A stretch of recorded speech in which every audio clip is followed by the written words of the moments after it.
السلام علیکم ورحمۃ اللہ وبرکاتہ۔ میرے پیارے آقا علیہ الصلوۃ والتسلیم کے پیارے دیوانوں، خاتون جنت حضرت فاطمۃ الزہرا رضی اللہ تعالیٰ عنہا کی کنیزوں، مکاشفۃ القلوب کے 14ویں ایپیسوڈ میں آپ تمام کا استقبال ہے۔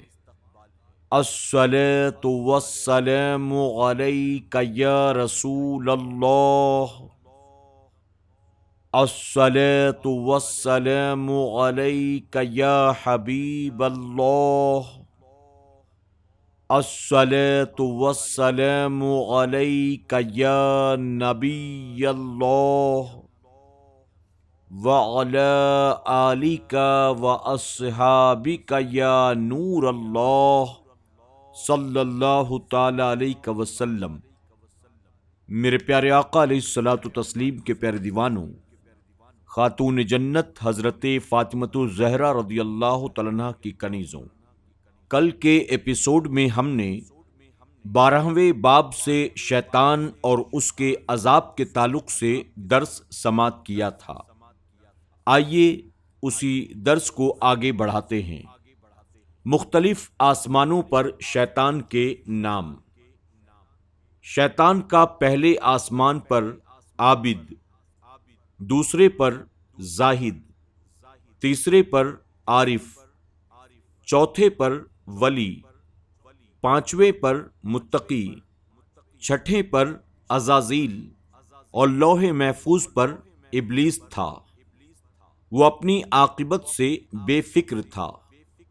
جب اسے حضرت آدم علیہ السلام کو سجدہ کرنے کا حکم ملا تو کہنے لگا، اے اللہ، تو نے اسے مجھ پر فضیلت دی، حالانکہ میں اس سے بہتر ہوں۔ تو نے مجھے آگ سے اور اسے مٹی سے پیدا کیا ہے۔ خداوند تعالیٰ نے فرمایا، میں جو چاہتا ہوں وہ کرتا ہوں۔ شیطان نے اپنے آپ کو آدم علیہ السلام سے بہتر سمجھا اور ننگ و تکبر کی وجہ سے آدم علیہ السلام سے منہ پھیر کر کھڑا ہو گیا۔ جب فرشتے آدم علیہ السلام کو سجدہ کر کے اٹھے تو انہوں نے دیکھا کہ شیطان نے سجدہ نہیں کیا، تو وہ دوبارہ سجدہ شکر میں گر گئے، لیکن شیطان ان سے بے تعلق کھڑا رہا اور اسے اپنے اس کام پر کوئی پشیمانی نہ تھی۔ تب اللہ تعالیٰ نے اس کی صورت کو بگاڑ دیا۔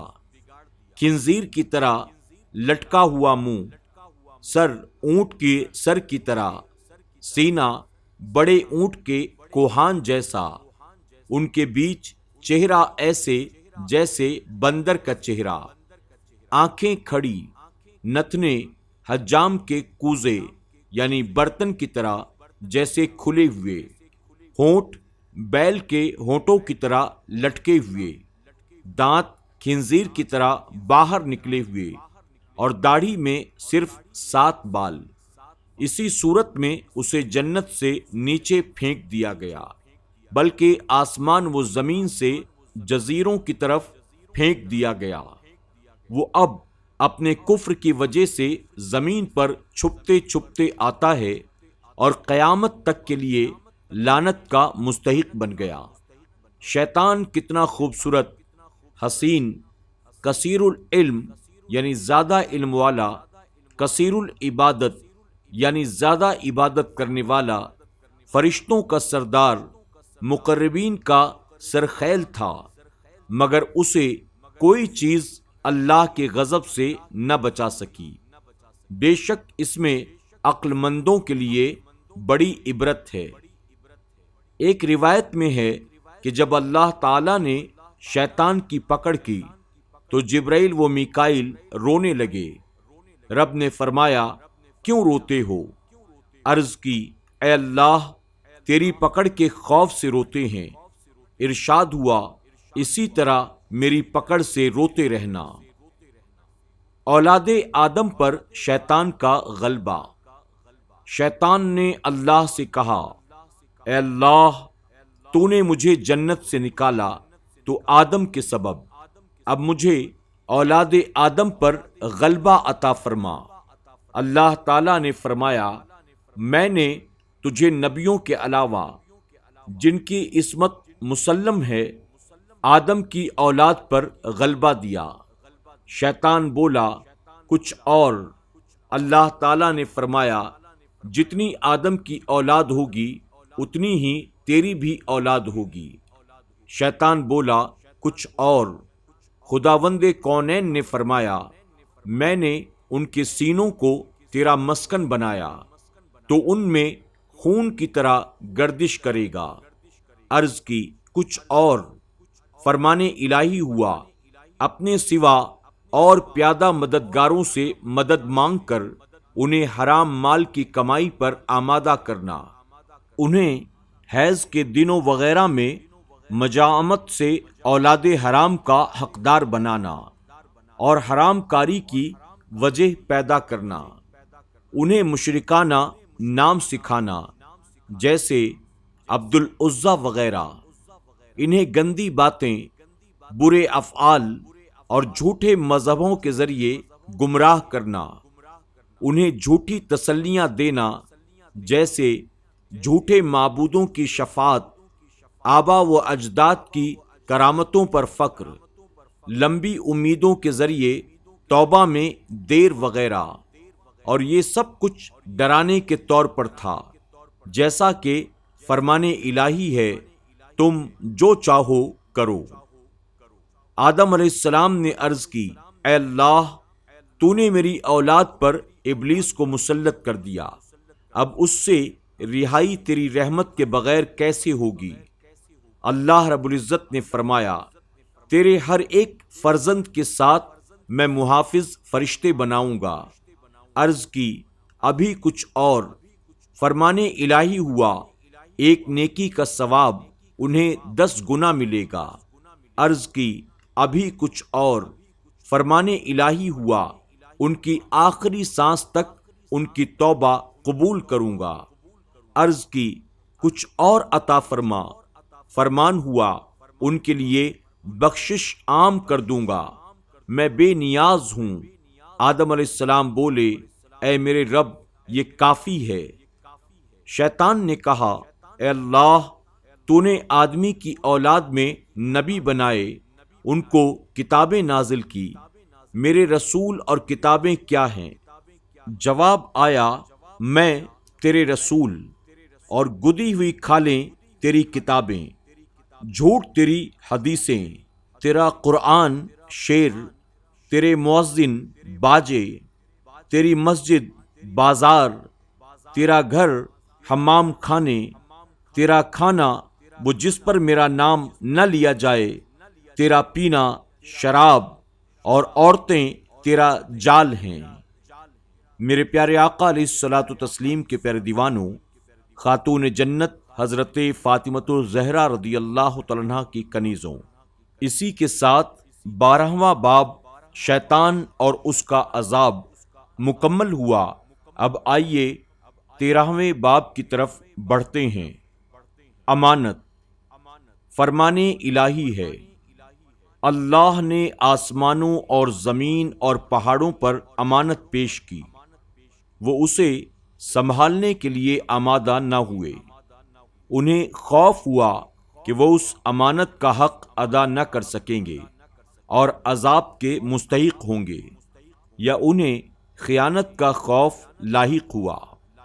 اس آیت کریمہ میں امانت کے معنی ایسی عبادت اور فرائض ہیں جن کی ادائیگی اور عدم ادائیگی سے ثواب و عذاب وابستہ اور متعلق ہے۔ قرطبی کا قول ہے امانت دین کی تمام شرائط و عبادت کا نام ہے۔ یہ جمہور کا قول ہے اور قول صحیح ہے۔ اس کی تفصیل میں کچھ اختلاف ہے۔ ابن مسعود کا قول ہے یہ مال کی امانت ہے جیسے امانت رکھا ہوا مال وغیرہ۔ ان سے یہ بھی مروی ہے کہ فرائض میں سب سے اہم مال کی امانت ہے۔ ابو درداء رضی اللہ تعالیٰ عنہ کا قول ہے کہ جنابت کا غسل امانت ہے۔ ابن عمر رضی اللہ تعالیٰ عنہ کا قول ہے سب سے پہلے اللہ تعالیٰ نے انسان کی شرمگاہ کو پیدا کیا اور فرمایا یہ امانت ہے جو میں تجھے دے رہا ہوں، اسے بے رہ روی سے بچانا۔ اگر تو نے اس کی حفاظت کی تو میں تیری حفاظت کروں گا۔ لہذا شرمگاہ امانت ہے، کان امانت ہے، زبان امانت ہے، پیٹ امانت ہے، ہاتھ اور پیر امانت ہے، اور جس میں امانت نہیں اس کا ایمان نہیں۔ حضرت حسن رحمۃ اللہ تعالی علیہ کا قول ہے، جب امانت آسمان و زمین اور پہاڑوں پر پیش کی گئی تو یہ تمام مظاہر کائنات اور جو کچھ ان میں سے ہے سخت بے چین ہو گئے۔ اللہ تعالیٰ نے ان سے فرمایا اگر تم اچھے عمل کرو گے تو تم کو اجر ملے گا، اور اگر برے کام کرو گے تو میں عذاب دوں گا۔ تو انہوں نے اس کے اٹھانے سے انکار کر دیا۔ مجاہد کا قول ہے، جب اللہ تعالیٰ نے حضرت آدم علیہ السلام کو پیدا کیا اور اس پر امانت پیش کی تو یہی کہا گیا، تو انہوں نے کہا میں اس بوجھ کو اٹھاتا ہوں۔ یہ بات سمجھ لیجئے کہ زمین و آسمان اور پہاڑوں کو امانت نہ لینے کا اختیار دیا گیا تھا، انہیں مجبور نہیں کیا گیا تھا۔ اگر ان کے لیے ضروری قرار دے دیا جاتا تو مجبوراً انہیں اس امانت کا بوجھ اٹھانا پڑتا۔ قفال وغیرہ کا قول ہے کہ اس آیت میں عرض سے ایک مثال دی گئی ہے، اور زمین و آسمان اور پہاڑوں پر ان کی بے پناہ جسامت کے باوجود شریعت مطہرہ کے حکموں کی ذمہ داری اگر ان پر ڈالی جاتی تو یہ عذاب و ثواب کی وجہ سے ان پر گراں گزرتا، کیونکہ یہ تکلیف ہی اتنی عظیم الشان ہے کہ زمین و آسمان اور پہاڑوں کا عاجز آ جانا عین ممکن ہے، مگر اسے انسان نے قبول کر لیا۔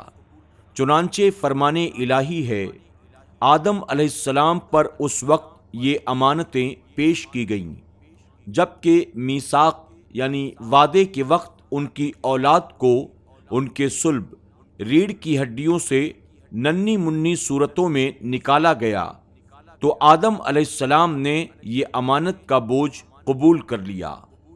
فرمان الہی ہے، انسان نے اس امانت کے بوجھ کو اٹھا کر اپنے اوپر ظلم کیا اور وہ اس بھاری بوجھ کا اندازہ نہ کر سکا۔ حضرت ابن عباس رضی اللہ تعالیٰ عنہ کا قول ہے، یہ امانت آدم علیہ السلام پر پیش کی گئی اور فرمان ہوا اسے مکمل طور پر لے لو، اگر تم نے اطاعت کی تمہیں بخش دوں گا، اگر نافرمانی کی تو عذاب دوں گا۔ آدم علیہ السلام نے عرض کیا، اے تمام جہاں کے معبود، میں نے مکمل طور پر قبول کر لیا۔ اسی دن عصر کے وقت تک وہ وقت ہی گزرا تھا کہ انہوں نے شجرہ ممنوعہ کو کھا لیا۔ اللہ تعالیٰ نے انہیں اپنی رحمت میں لے لیا۔ آدم علیہ السلام نے توبہ کی اور صراط مستقیم پر چلنے لگے۔ میرے پیارے آقا علیہ الصلوۃ والتسلیم کے پیارے دیوانوں، خاتون جنت حضرت فاطمۃ الزہرا رضی اللہ تعالیٰ عنہا کی کنیزوں، اس وقت ہم اور آپ 13ویں باب سے امانت کے تعلق سے درس سماعت کر رہے ہیں۔ انشاءاللہ ہم اس کے آگے کل کے درس میں سماعت کریں گے۔ آج کے درس میں بس اتنا ہی۔ اپنا خیال رکھیں اور اپنی دعاؤں میں ہمیں ضرور یاد رکھیں۔